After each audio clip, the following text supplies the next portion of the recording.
नमस्कार। आज की इस प्रेस वार्ता में आप सबका स्वागत है। इस प्रेस वार्ता को पूर्व केंद्रीय मंत्री और हिमाचल प्रदेश से लोकप्रिय सांसद श्री अनुराग ठाकुर जी संबोधित करेंगे। वह आज दिल्ली के चुनाव, भाजपा के चुनाव संकल्प पत्र का दूसरा भाग आपके माध्यम से दिल्ली वालों के बीच रखेंगे। मैं आदरणीय अनुराग ठाकुर जी से अनुरोध करूंगा कि वे अपनी बात रखें।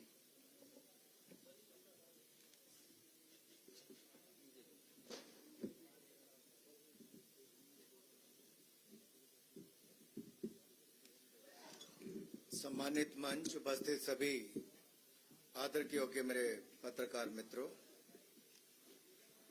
विकसित दिल्ली। जब हम विकसित भारत की कल्पना करते हैं तो विकसित दिल्ली की एक अहम भूमिका है और विकसित दिल्ली संकल्प पत्र 2025 जब आदरणीय राष्ट्रीय अध्यक्ष जगत प्रकाश नड्डा जी ने जिसका आप सबके सामने पहले अपनी बात रखी, आज उसके दूसरे भाग में मैं आप सबके सामने आया हूं। साथियों, जो हमारे संकल्प हैं वो दिल्ली को विकसित बनाने के हैं और संकल्प से सिद्धि की यात्रा जब अगले 5 वर्षों में पूरी करेंगे, भारतीय जनता पार्टी की जहां भी सरकारें रही, जन कल्याण उनकी प्राथमिकता रही, केंद्र बिंदु रहा। और हमने केंद्र सरकार में भी देखिए, राज्यों के सहयोग से नागरिकों की समस्याओं का जहां समाधान किया, वहीं पर उनको सुविधाएं भी दी।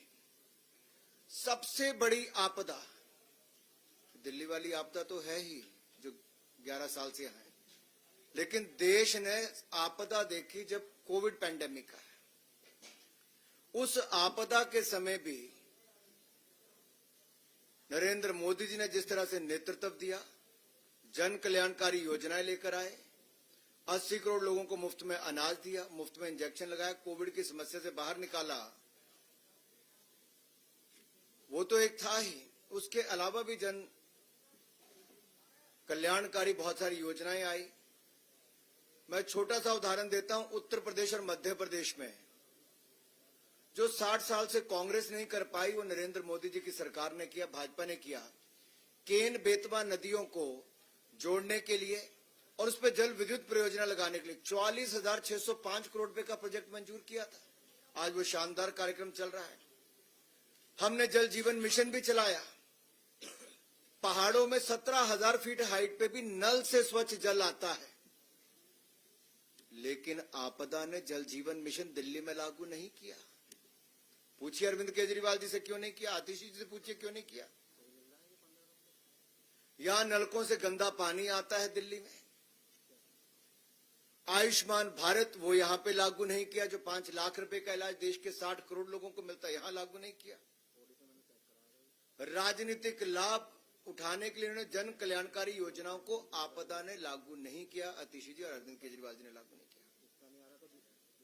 हमारी सरकार बनेगी और हम दिल्ली में स्वास्थ्य हो, यातायात हो, बिजली हो, पानी हो, परिवहन हो, आदि से जुड़ी जितनी समस्याएं हैं उनका हल करेंगे।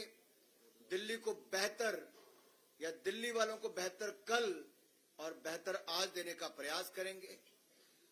पड़ोसी राज्यों हो, एमसीडी हो, एनडीएमसी हो, केंद्र सरकार के सहयोग से प्रभावी जो हम यहां समाधान करेंगे, हम इनकी तरह बहाने नहीं लगाएंगे कि केंद्र ने नहीं किया।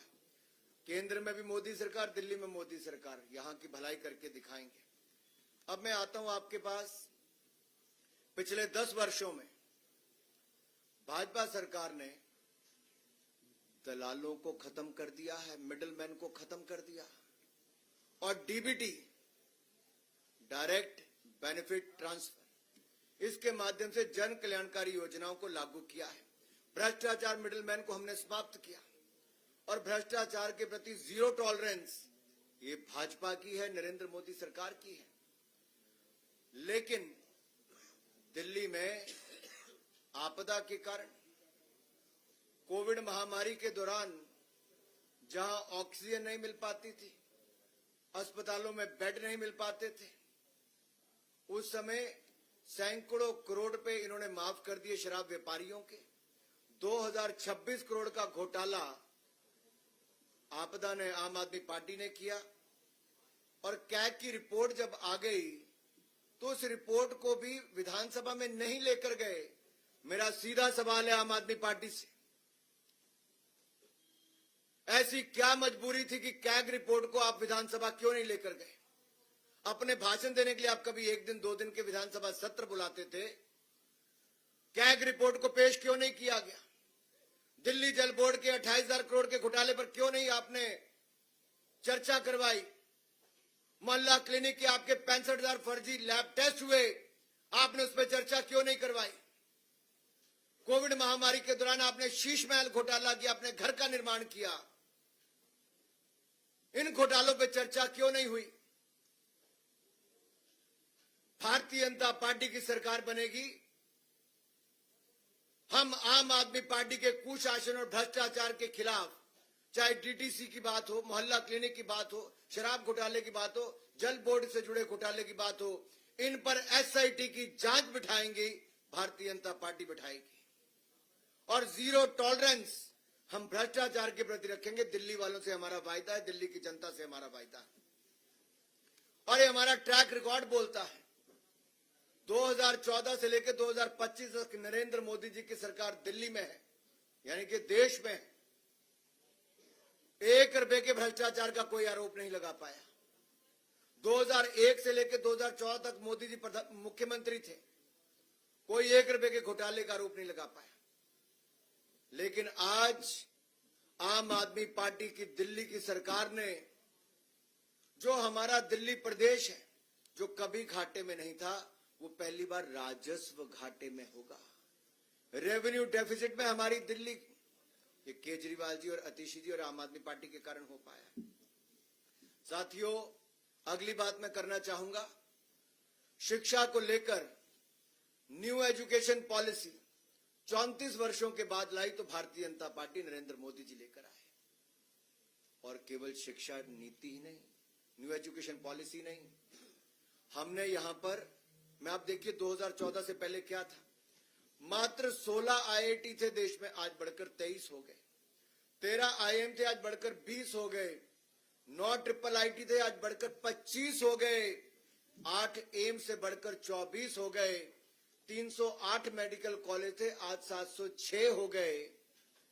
हर जिले में मेडिकल कॉलेज का सपना हमारी सरकार पूरा कर रही है। 157 नर्सिंग कॉलेज अभी हाल ही में हमने मंजूर किए। और यही नहीं, आईटीआई 11,847 से बढ़कर 1.5 गुना ज्यादा 14,955 हो गए। यूनिवर्सिटीज मात्र 723 थी, आज वो 1147 पार कर गई। मेडिकल कॉलेज तो मैंने आपके सामने रख ही दिया। साथियों, यही नहीं, हमने 10,000 से ज्यादा अटल टिंकरिंग लैब खोलने का काम किया है। साइंस को बढ़ावा दिया, साइंस को ही नहीं, साथ ही साथ हमने स्टार्टअप्स को भी बढ़ावा दिया। आज 1,20,000 स्टार्टअप है, 107 यूनिकॉर्न है, और दुनिया में हमारा देश कहीं नहीं था, आज दुनिया का तीसरा सबसे बड़ा स्टार्टअप इकोसिस्टम बन गया है। अब हमारी कल्पना यह है कि दिल्ली में सरकारी शिक्षण संस्थानों में जो जरूरतमंद छात्र हैं, उनको पीजी से लेकर, केजी से लेकर पीजी तक की मुफ्त शिक्षा देंगे।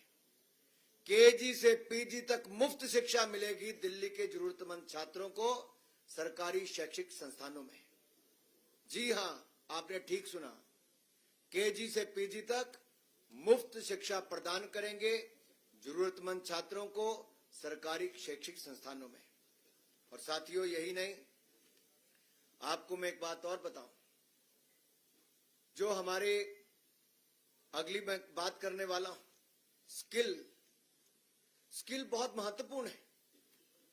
और स्किल देने के लिए हमने जहां एक और कौशल विकास की बहुत सारी योजनाएं चलाई, मुझे कहते हुए प्रसन्नता है, हमने लगभग 1.5 करोड़ से ज्यादा युवाओं को कौशल विकास किया है, उनको प्रशिक्षण दिया है, उनको स्किल देने का काम किया है। और जो हमारे युवा यूपीएससी या राज्य के पीएससी के उसमें पार्टिसिपेट करना चाहते हैं, नेक्स्ट स्लाइड पे अगर आप जाएंगे तो उसमें आपको दिखेगा जहां एक और जरूरतमंद छात्रों के लिए यूपीएससी और राज्य पीएससी के लिए हमने तैयारी के लिए विभिन्न माध्यमों से सहायता प्रदान की है। भारतीय जनता पार्टी के गुजरात राज्य हो, मध्य प्रदेश हो, उत्तर प्रदेश हो, यहां मैंने बहुत सफल योजनाएं चलाई। और साथ लगता है अगर आप हरियाणा में भी देखेंगे, हमारे राज्य की जो एचपीएससी है या फिर यूपीएससी की परीक्षाओं की तैयारी करने वालों के लिए हमने एक मुश्त वित्तीय सहायता प्रदान की है। और जो आने जाने में किराया लगता है, लागत आती है, उसकी प्रतिपूर्ति भी हमने की है। लेकिन दूसरी ओर दिल्ली में आम आदमी पार्टी की आपदा वाली सरकार ने घोर लापरवाही की। 15 मिनट की बारिश में सीवरेज भर जाते हैं। ये जो झीलों की नगरी बनाना चाहते तो झीलें यहां पे उत्पन्न हो जाती हैं और हमारे सिविल सर्विस के जाने वाले जो हमारे ऐसे अभ्यर्थी थे उनकी डूबकर मौत हो जाती है। ये दिया है आपदा की दिल्ली की सरकार ने। लेकिन अब हम दिल्ली के युवाओं के लिए राज्य की विभिन्न प्रतियोगी परीक्षाओं की तैयारी में उनको सक्षम बनाने के लिए एक मुश्त 15,000 रुपए की वित्तीय सहायता प्रदान करेंगे ताकि वो प्रतियोगी परीक्षाओं के लिए अच्छी तैयारी कर सकें, उनके माँ बाप पर कोई बोझ ना बने, हमारे दिल्ली के युवा शानदार रिजल्ट दे सकें और परीक्षा केंद्र की यात्रा की लागत भी और आवेदन शुल्क की 2 अटेम्प्ट तक प्रतिपूर्ति हमारी भारतीय जनता पार्टी की सरकार करेगी। ये वायदा है हमारा दिल्ली के युवाओं से। और दिल्ली के युवाओं से कहता हूं, ये मोदी की गारंटी है जिसकी पूरा होने की भी पूरी गारंटी है। अगला मैं आपके सामने रखना चाहूंगा, हमारे अनुसूचित जाति वर्ग के इनकी कितनी अनदेखी की है। मेरा केजरीवाल जी से सवाल है, मेरा आम आदमी पार्टी से सवाल है, अतिशी जी कहने को मुख्यमंत्री है या नहीं किसी को पता नहीं है। 5 वर्षों में जितनी मेरे हाथ पर उंगलियां है ना साहब, 5 वर्षों में केवल 5 एससी छात्रों को स्कॉलरशिप छात्रवृत्ति दी है इस आम आदमी पार्टी ने। आपदा सरकार ने 5 सालों में केवल 5 एससी छात्रों को छात्रवृत्ति प्रदान की है, केवल 5। इन्होंने तो कहा था एससी समाज से हम उप मुख्यमंत्री बनाएंगे। बनाया क्या? 5 नहीं 11 साल बीत गए। लेकिन भारतीय जनता पार्टी की जहां जहां सरकारें, आप देखिए हमारी केंद्र की सरकार में जब से मोदी जी की सरकार आई, अनुसूचित जाति वर्ग के कल्याण के लिए हमने 250 गुना 250% यानी कि 2.5 गुना की वृद्धि की है।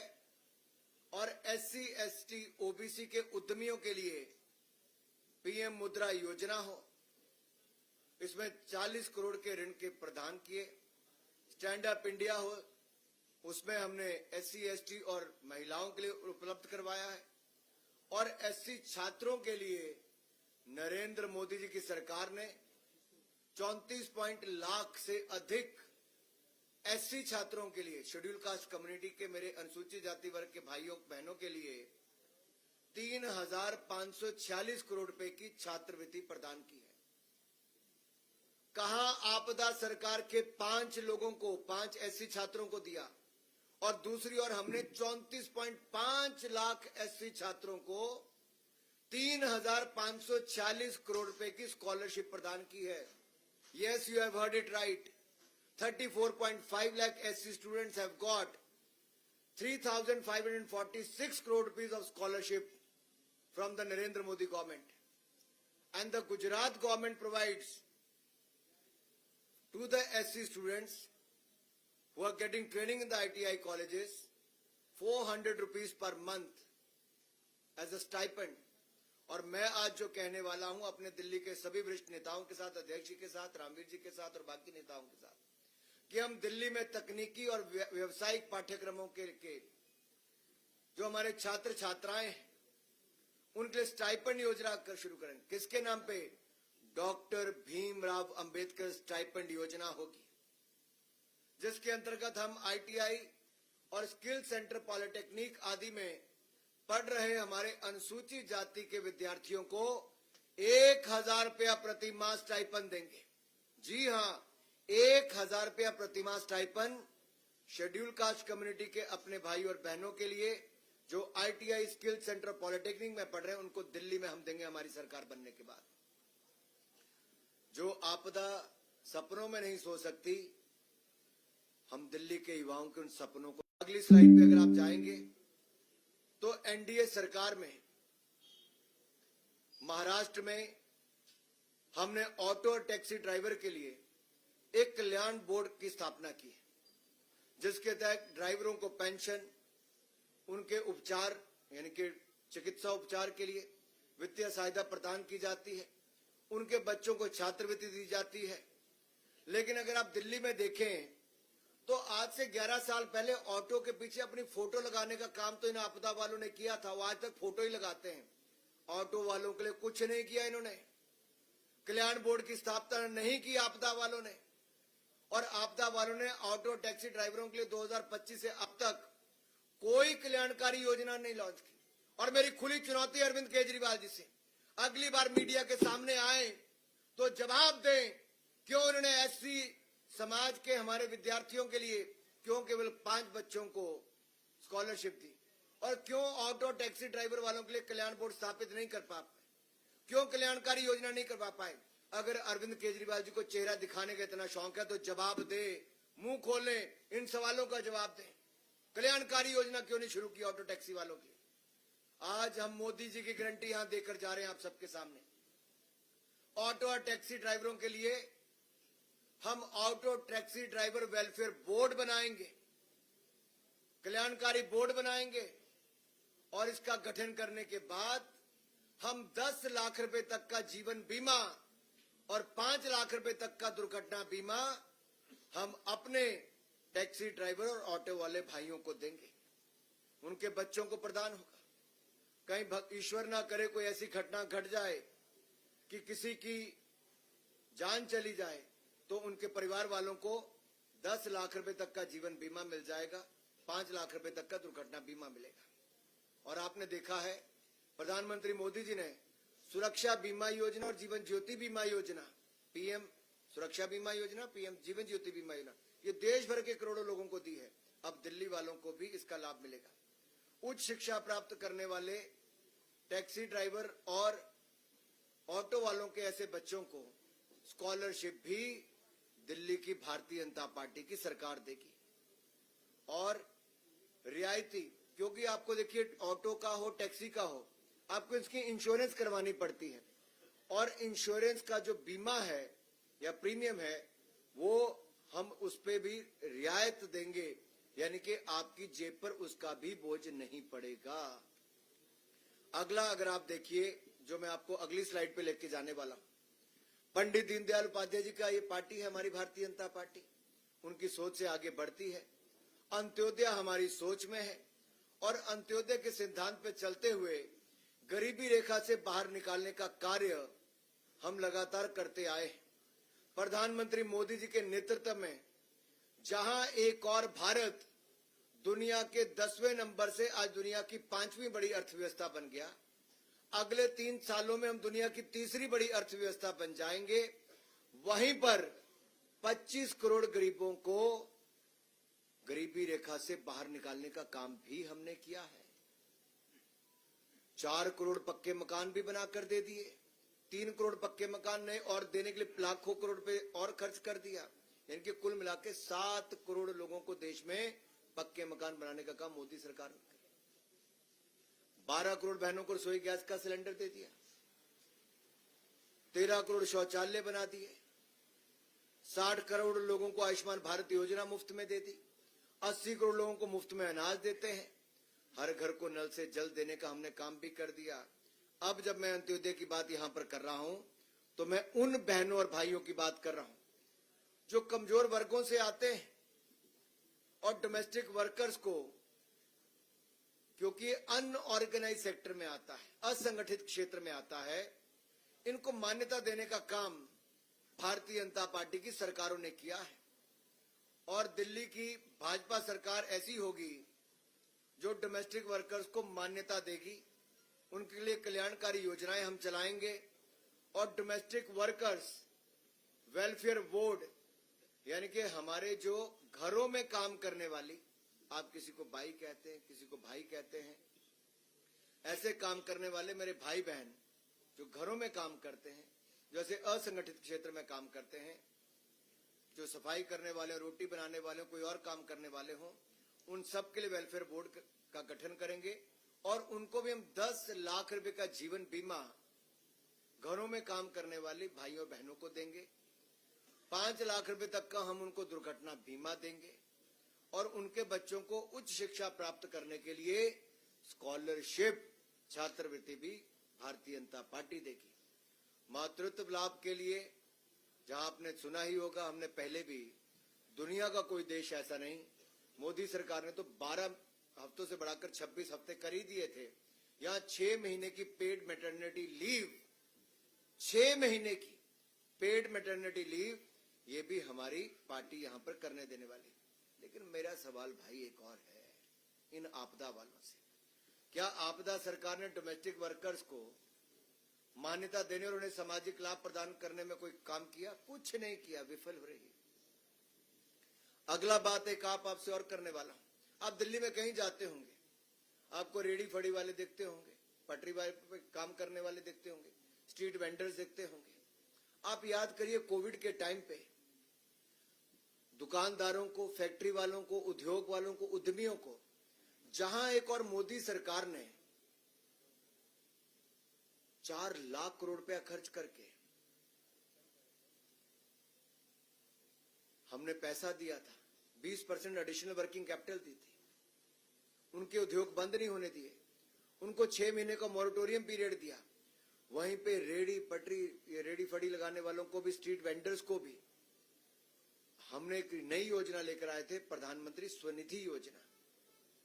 और पीएम स्वनिधि योजना के अंतर्गत देश भर में 68 लाख से ज्यादा स्ट्रीट वेंडर्स को 50,000 रुपए तक का कोलेट्रल फ्री, यानी कि कोई घर जमीन कुछ गिरवी नहीं रखना पड़ता, कोई गारंटी नहीं देनी पड़ती, ये ऋण उपलब्ध कराया तो नरेंद्र मोदी जी की सरकार ने।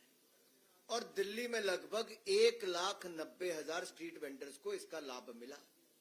10,000 मिला, किसी को 20,000 मिला, कोई 50,000 रुपए तक पहुंच गया। और अब जब हमारी सरकार बनेगी तो पीएम स्वनिधि योजना के लाभार्थियों की संख्या 1,90,000 नहीं, सुन लो मेरे रेडी वाले, पटरी वाले, फड़ी वाले भाई और बहनों, स्ट्रीट वेंडर्स, अब आप 1,90,000 स्ट्रीट वेंडर्स को नहीं, अब लगभग दुगनी, यानी कि लगभग 4 लाख स्ट्रीट वेंडर्स को ये लाभ मिल जाएगा। लेकिन आपदा के राज पर तो स्ट्रीट वेंडर्स पर हमले होते हैं। केजरीवाल जी की जो गुर्गा गैंग है, या आप कुछ कह लीजिए, उनकी कौन सी टीम चलती है इनकी, क्या कहा था आपने? Sleeper cell. इनके कई स्लीपर सेल हैं भाई। एक स्लीपर सेल इनका स्ट्रीट वेंडर्स को वो हमले भी करवाते हैं, ऐसा भी करते हैं, उग्राही करते हैं, वहां पे स्ट्रीट वेंडर्स को बेदखल करते हैं। वो कहते हैं कि आप तो दिल्ली वाले हो नहीं, जहां से आए हो पूर्वांचल के, भाग जाओ यहां से। और आपको याद होगा 2021 में ये स्ट्रीट वेंडर्स ने मुख्यमंत्री आवास के बाहर एक बहुत बड़ा धरना प्रदर्शन भी किया था, नहीं किया था? अब आपको धरना प्रदर्शन करने की जरूरत नहीं मेरे रेडी पटरी फड़ी लगाने वाले भाई और बहनों।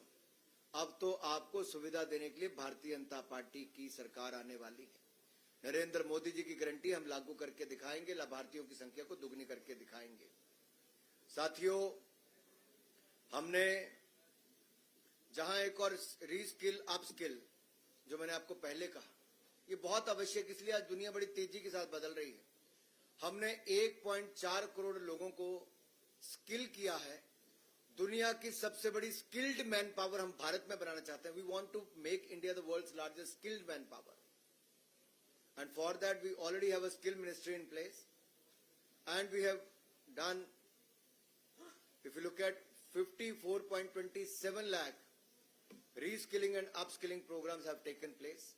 इतने ज्यादा युवाओं को हमने वहां पे किया है।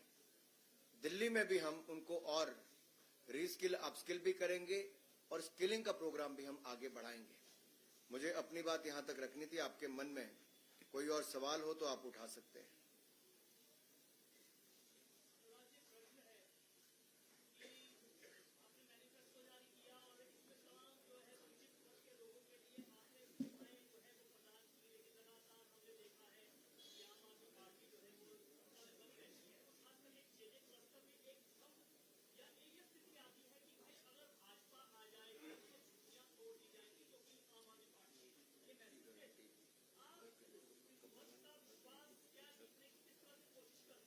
मैं आपका आभारी हूं, आपने सवाल पूछा भाई। प्रधानमंत्री मोदी जी ने देश में जहां जहां झुग्गियां थी, जिसके बाद कच्चे मकान भी नहीं थे, उनको भी 4 करोड़ पक्के मकान बनाकर दे दिए। 4 करोड़ पक्के मकान और 3 करोड़ पक्के मकान और मंजूर कर दिए प्रधानमंत्री नरेंद्र मोदी जी ने। और दिल्ली के झुग्गी वाले मेरे भाई और बहनों से मेरा हाथ जोड़कर निवेदन है और मैं आपको कहना चाहता हूं, जहां झुग्गी वहां मकान। ये नरेंद्र मोदी जी की गारंटी है। झुग्गी वालों को पक्का मकान बनाकर देंगे। हम केजरीवाल जी की तरह नहीं है कि मकान खाली पड़े रहे और वहां पर धूल ही धूल है। हमारे अध्यक्ष जी तो जाकर भी आए। अभी क्या किया इन्होंने? आज सफाई कर्मचारी की बात है, बाकी कुछ नहीं किया। 50,000 से ज्यादा है। हम आएंगे, हम पक्के घरों की चाबियां, अपना मकान का सपना पूरा करने का काम ये झुग्गी वालों के लिए करके दिखाएंगे। चाबी देने का काम, पहला काम भी नरेंद्र मोदी जी के हाथ से करके दिखाएंगे। मोहित भट्ट, टाइम्स नाउ।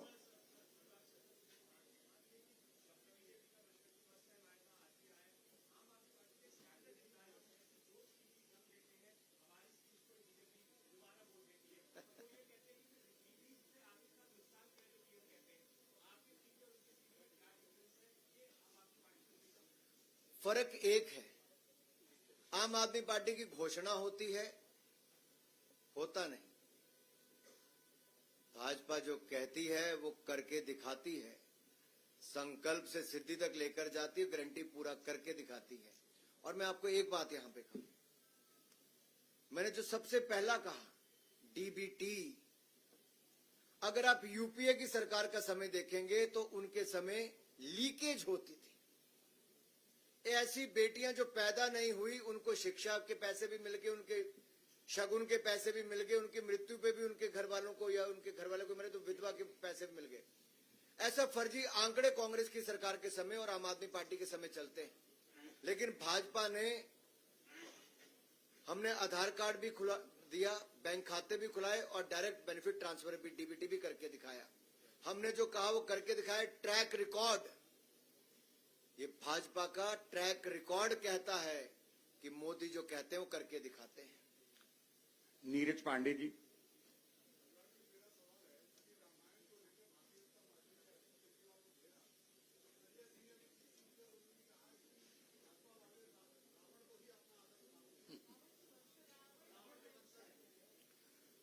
मैं आपका आभारी हूं कि आपने सवाल पूछा। कुछ लोग चुनावी हिंदू होते हैं, एक्सीडेंटल हिंदू होने का काम भी करते हैं और शायद उनको ये भी नहीं पता कि सोने का हिरण बनके रावण नहीं, राक्षस मारीच आए थे। और शायद ये वही लोग हैं, आपदा वाले, जिन्होंने दिल्ली के स्कूलों की हालत खड़ी कर दी है कि क्लास 9वीं की कक्षा के 1 लाख से अधिक छात्र फेल हो गए। 1 लाख से अधिक छात्र केवल 9वीं कक्षा के फेल हो गए। 2021-22 में ये 28,531 छात्र फेल हुए थे, जो आंकड़ा बढ़कर 1 लाख फेल हो गए पिछले साल। अगर गलती से आम आदमी पार्टी की सरकार बनी तो आप सोचिए आंकड़ा कितना बढ़ जाएगा। जो कहते थे कि 500 नए स्कूल खोलेंगे, मैं आपके सामने पूछता हूं, अरविंद केजरीवाल जनता के सामने आकर बताएं कहां खोले 500 नए स्कूल। जो कहते थे 20 नए कॉलेज खोलेंगे, क्या एक भी नया कॉलेज खुला है?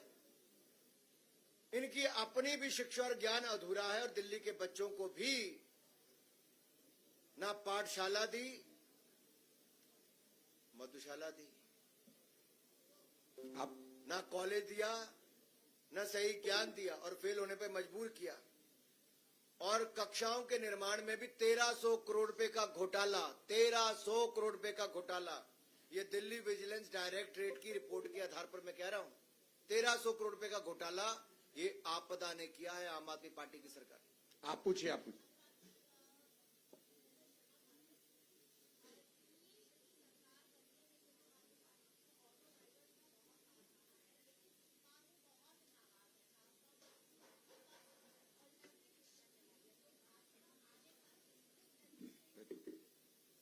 देखिए, जहां तक ऑटो ड्राइवर और टैक्सी ड्राइवर्स की बात है, हमने पहले कहा ऑटो ड्राइवर और टैक्सी वालों की चिंता मुक्त कर देंगे, सुविधाओं से युक्त कर देंगे और auto taxi driver welfare board बना कर देंगे। 10 लाख का जीवन बीमा, 5 लाख का दुर्घटना बीमा, बच्चों के लिए उच्च शिक्षा के लिए छात्रवृत्ति देंगे और जो उनको इंश्योरेंस अपनी टैक्सी ऑटो की करानी पड़ती उसमें भी रियायत देंगे।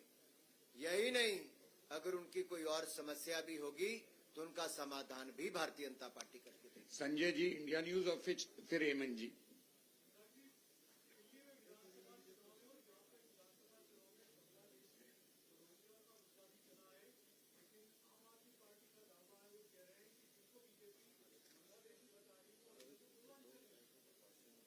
मैं एक सीधा सवाल पूछता हूं, वो किस पार्टी का विधायक है जिसके हस्ताक्षर हो, जिसका लेटर हेड हो और बांग्लादेशी घुसपैठियों और रोहिंग्यों को दिल्ली में बसने की पूरे कागज तैयार किए गए हों?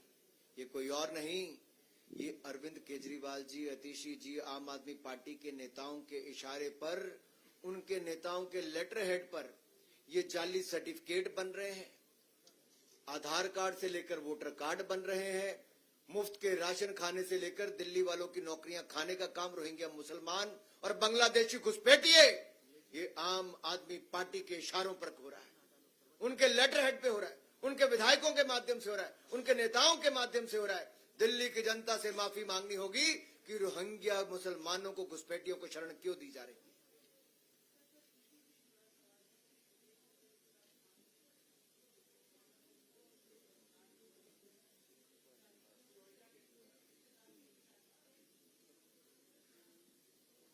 सिख समुदाय का जो गौरवशाली इतिहास है,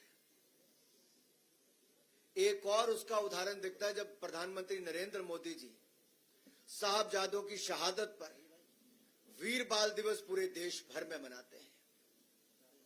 अफगानिस्तान में जब संकट आता है, तालिबान का राज आता है, तो कई बार विशेष जहाज भेजकर गुरु ग्रंथ साहब हो, सिख परिवार हो, उनसे जुड़ी हुए लोग हैं, सबको सुरक्षित यहां पर लेकर आते हैं और सरदार हरदीप सिंह पुरी जी, भारत सरकार के मंत्री और भाजपा के नेता, सब उनको रिसीव करके लाते हैं।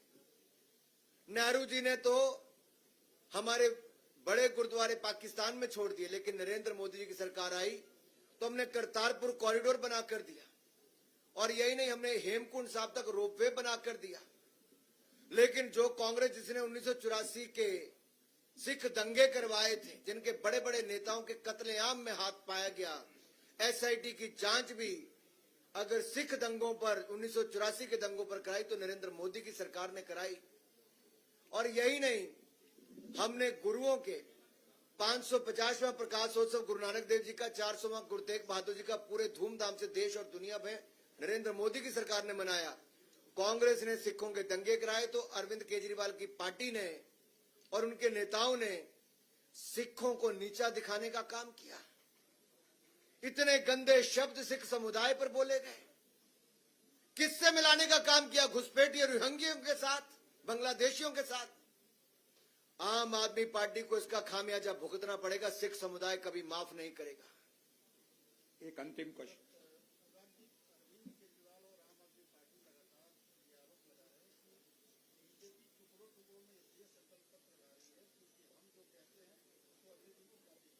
मैं इतना ही कहूंगा, कम से कम कांग्रेस और आम आदमी पार्टी की तरह टुकड़े टुकड़े गैंग जो देश का नामो निशान मिटाना चाहते हैं, उसके साथ तो भाजपा नहीं है। हम तो उनके खिलाफ है, टुकड़े टुकड़े गैंग के। और अगर इलेक्शन कमीशन के मॉडल कोड ऑफ कंडक्ट के अनुसार आप जो नियम के अनुसार जो घोषणा, जो संकल्प पत्र, जो मैनिफेस्टो जब ला सकते हैं, हम तो नियमों के अंतर्गत चलने वाले, तो नियमों की धज्जियां उड़ाने वाले साहब। और हम तो जो कहते हो करके दिखाते हैं, ये तो झूठे वायदे करके जाते हैं।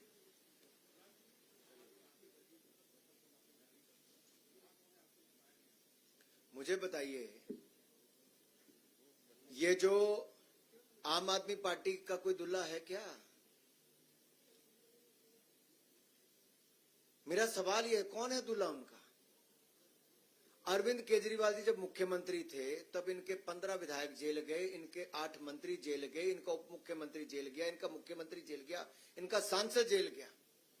और जेल से सरकार चलाकर जब काम कर रहे थे तो सुप्रीम कोर्ट ने कहा, कोर्ट ने कहा, क्या कहा कि अरविंद केजरीवाल जी, ना आप मुख्यमंत्री कार्यालय जा सकते हो, ना आप कोई फाइल साइन कर सकते हो, ना निर्णय ले सकते हो, ना शराब से जुड़ी हुई कोई फाइलों को देख सकते हो।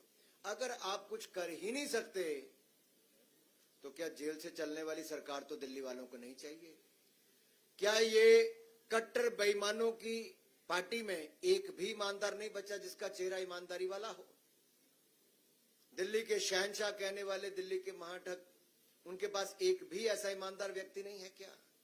सवाल ये खड़ा होता है। उनके पास नहीं है। भारतीय जनता पार्टी ने अगर गुजरात में सरकार बनाई, मध्य प्रदेश में बनाई, राजस्थान में बनाई, त्रिपुरा में बनाई, हरियाणा में बनाई, उड़ीसा में बनाई, हर जगह भारतीय जनता पार्टी के कार्यकर्ता ही वहां का मुख्यमंत्री बना और साफ ईमानदार छवि का व्यक्ति मुख्यमंत्री बना। धन्यवाद, धन्यवाद, नहीं, इससे धन्यवाद।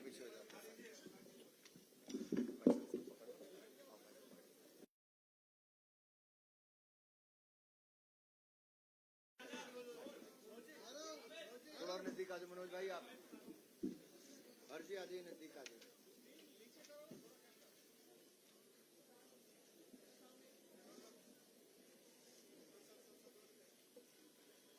एक मिनट रुकोगे हर्ष भाई, आप इधर आ जाओ।